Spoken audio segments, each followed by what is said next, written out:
지금 금값이 한 돈에 90만 원을 넘었다고 해서 이미 너무 비싸다고 느끼신다면 저는 단호하게 말씀드리겠습니다. 그 판단 자체가 지금 가장 위험한 착각입니다. 왜냐하면 현재의 금값은 고점이 아니라 긴 상승 사이클의 초입 혹은 중반에 불과하기 때문입니다. 지금 이 순간에도 여러분의 지갑 속 현금은 아무 소리 없이 녹아내리고 있습니다. 은행 예금 계좌에 찍힌 숫자는 그대로지만 그 숫자가 대표하는 구매력은 매년 아니 매달 줄어들고 있습니다. 문제는 단순한 물가 상승이 아닙니다. 더 근본적인 문제는 달러를 중심으로 한 세계 화폐 시스템 자체가 균열을 일으키고 있다는 점입니다.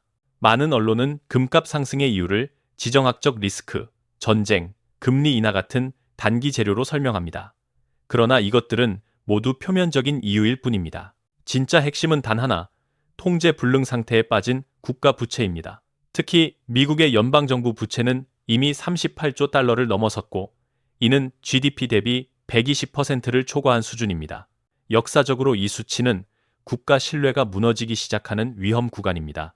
더 심각한 문제는 속도입니다.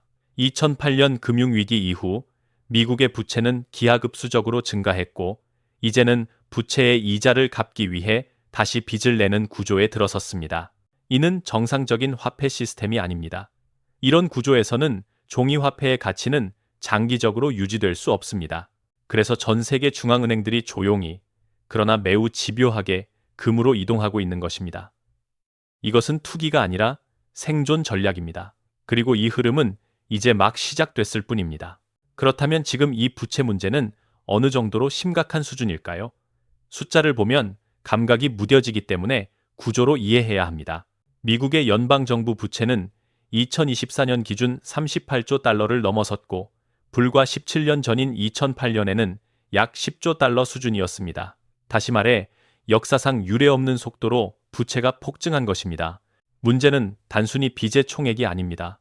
이자를 감당할 수 있느냐가 핵심입니다. 현재 미국 정부가 매년 지불하는 부채 이자만 1조 달러를 초과합니다. 이는 미국의 연간 국방비보다 많고 교육 예산의 약 4배에 해당하는 금액입니다. 미래를 위한 투자보다 과거의 빚을 갚는데 훨씬 더 많은 자원을 쓰고 있다는 뜻입니다. 이 구조가 지속 가능하다고 보기는 어렵습니다. 여기서 많은 분들이 이렇게 반문합니다. 그래도 미국은 기축통화국 아니냐고 말이죠. 맞습니다. 과거에는 그 지위 덕분에 버틸 수 있었습니다. 그러나 지금은 상황이 달라졌습니다. 기축통화국이라는 지위 자체가 신뢰를 전제로 하는데 그 신뢰가 부채 때문에 서서히 무너지고 있기 때문입니다. 이런 이유로 세계 3대 신용평가사들은 미국의 신용도를 연달아 문제 삼고 있습니다. 등급 강등이나 부정적 전망은 단순한 경고가 아닙니다. 앞으로 이 나라가 지금처럼 빚을 늘리면서도 신뢰를 유지할 수 있을까라는 근본적인 의문을 던지는 것입니다. 화폐는 결국 신뢰의 문제입니다. 신뢰가 흔들리는 순간 사람들은 종이 위의 숫자가 아니라 가치를 저장할 수 있는 실물 자산을 찾기 시작합니다. 그리고 역사적으로 그 역할을 가장 오래, 가장 확실하게 해온 자산이 바로 금이었습니다. 미국의 부채 문제가 단순한 숫자 논쟁이 아니라는 사실은 세계 금융 질서를 움직이는 기관들의 행동을 보면 더욱 분명해집니다. 가장 먼저 신호를 보낸 곳은 신용평가사들입니다. 피치, 무디스, SP 같은 세계 3대 신용평가사는 과거처럼 미국을 무조건 안전한 나라로 보지 않기 시작했습니다. 등급 강등과 부정적 전망은 형식적인 절차가 아니라 미국의 재정 구조가 장기적으로 유지 가능하지 않다는 판단의 결과입니다. 이 지점에서 중요한 것은 신용평가사들이 문제 삼는 대상이 단기 경기 변동이 아니라는 점입니다. 그들이 바라보는 핵심은 부채 증가 속도와 정치적 통제력의 상실입니다. 세금을 올리거나 지출을 줄여 부채를 관리해야 하는데 현실적으로 미국 정치 구조에서는 그 어떤 선택도 쉽지 않습니다. 결국 가장 쉬운 방법은 화폐를 더 찍어내는 것이고 이는 곧 달러 가치의 구조적 하락으로 이어집니다. 이런 환경 속에서 각국 중앙은행들은 말보다 행동으로 반응하고 있습니다. 특히 중국과 러시아를 비롯한 여러 국가들은 달러 자산 비중을 줄이고 대신 금 보유량을 꾸준히 늘리는 전략을 택했습니다. 이는 단기 수익을 노린 투자가 아니라 화폐 시스템 변화에 대비한 방어적 선택입니다. 더 주목해야 할 부분은 서방 선진국들의 움직임입니다. 독일, 네덜란드 등은 과거 미국에 맡겨두었던 자국의 금을 본국으로 송환하기 시작했습니다. 이는 미국을 믿지 못한다는 정치적 선언이라기보다는 위기 상황에서 통제권을 스스로 쥐겠다는 판단에 가깝습니다. 금은 누군가의 약속이 아닙니다. 중앙은행의 정책이나 정치적 합의에 의해 가치가 흔들리지도 않습니다. 바로 이 점 때문에 화폐 시스템에 대한 신뢰가 흔들릴수록 금의 존재감은 더욱 커질 수밖에 없습니다. 이제 시선을 중앙은행들의 실제 행동으로 옮겨보겠습니다. 말과 전망이 아니라 자금이 어디로 이동하고 있는지를 보면 흐름은 더욱 분명해집니다. 지난 몇 년간 전 세계 중앙은행들은 역사상 유례없는 속도로 금을 사들이고 있습니다. 2022년과 2023년 두 해 연속으로 중앙은행들의 연간 금 매입량은 1.0톤을 넘어섰고 이는 과거 10년 평균의 거의 2배에 해당하는 수준입니다. 가장 대표적인 사례는 중국입니다. 중국인민은행은 공식적으로만 보더라도 매달 수십 톤씩 금을 꾸준히 매입해왔고 동시에 미국 국채 보유 비중을 눈에 띄게 줄여왔습니다. 이는 단순한 자산 조정이 아니라 달러 의존도를 구조적으로 낮추겠다는 전략적 선택으로 해석해야 합니다. 러시아의 경우는 더 분명합니다. 서방 제재 이후 달러 자산을 거의 정리하다시피 하면서 금을 외환 보유고의 핵심으로 삼았습니다. 이 흐름은 신흥국에만 국한되지 않습니다. 터키, 인도, 폴란드, 싱가포르 등 다양한 국가들이 경쟁적으로 금을 매입하고 있으며 이들 국가는 공통적으로 외환 보유고의 안정성을 가장 중요한 목표로 내세우고 있습니다. 변동성이 큰 통화 자산보다 정치와 제재의 영향을 받지 않는 금을 선호하는 것입니다. 중앙은행의 금 매입은 단기 트레이딩이 아닙니다. 수십 년을 바라보는 정책 결정입니다. 이들이 금을 사들이는 이유는 명확합니다. 현행 화폐 시스템이 장기적으로 유지되기 어렵다는 판단이 이미 내려졌기 때문입니다. 개인 투자자 입장에서 이 신호를 가볍게 넘겨서는 안 됩니다.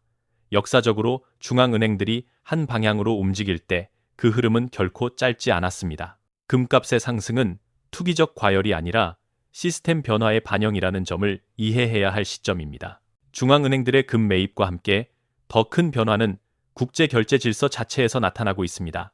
그 핵심이 바로 페트로달러 체제의 균열입니다. 1970년대 이후 원유는 오직 달러로만 거래되었고 이 구조가 달러를 세계 기축 통화로 떠받치는 가장 강력한 기둥이었습니다. 그러나 이 질서가 이제 서서히 무너지고 있습니다. 2024년 사우디아라비아가 미국과 맺어온 페트로달러 협정을 더 이상 연장하지 않겠다는 결정은 상징적인 사건이었습니다.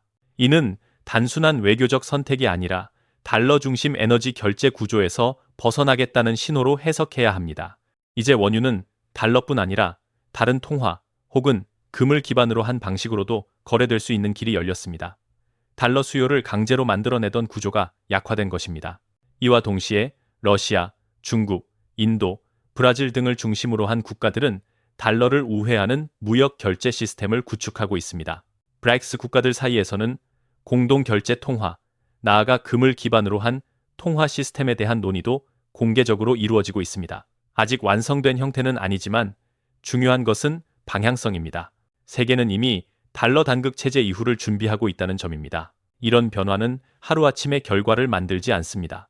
그러나 구조가 바뀌기 시작하면 자산 가격은 그보다 훨씬 빠르게 반응합니다. 달러의 절대적 지위가 흔들릴수록 상대적으로 달러와 독립적인 자산, 즉 금의 가치는 재평가될 수밖에 없습니다. 금값 상승은 특정 국가의 위기가 아니라 세계 질서 전환 과정에서 나타나는 필연적인 현상입니다.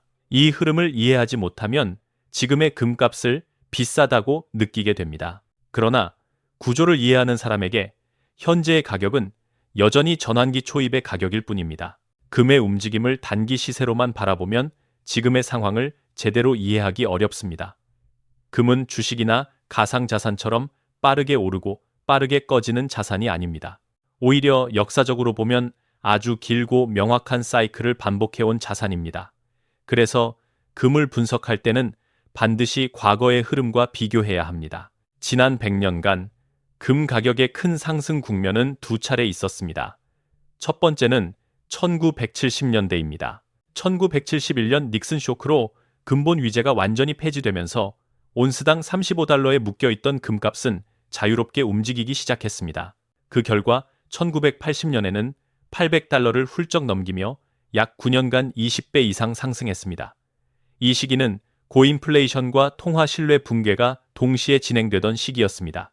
두 번째는 2000년대 초반부터 2011년까지입니다. IT 버블 붕괴와 2008년 금융위기를 거치며 금값은 온스당 250달러에서 900달러까지 상승했습니다. 이 역시 약 10년에 걸친 장기 상승 사이클이었고 화폐 완화 정책과 금융 시스템 불안이 핵심 배경이었습니다. 그렇다면 현재는 어느 구간일까요?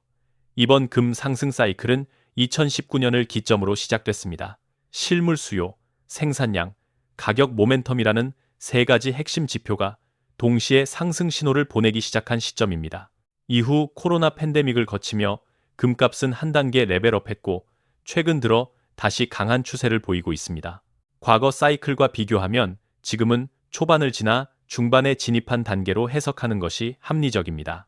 평균적인 금 상승 사이클이 9년에서 13년 정도 지속된다는 점을 감안하면 이 흐름은 아직 끝났다고 보기 어렵습니다. 오히려 본격적인 구간은 지금부터 시작될 가능성이 높습니다.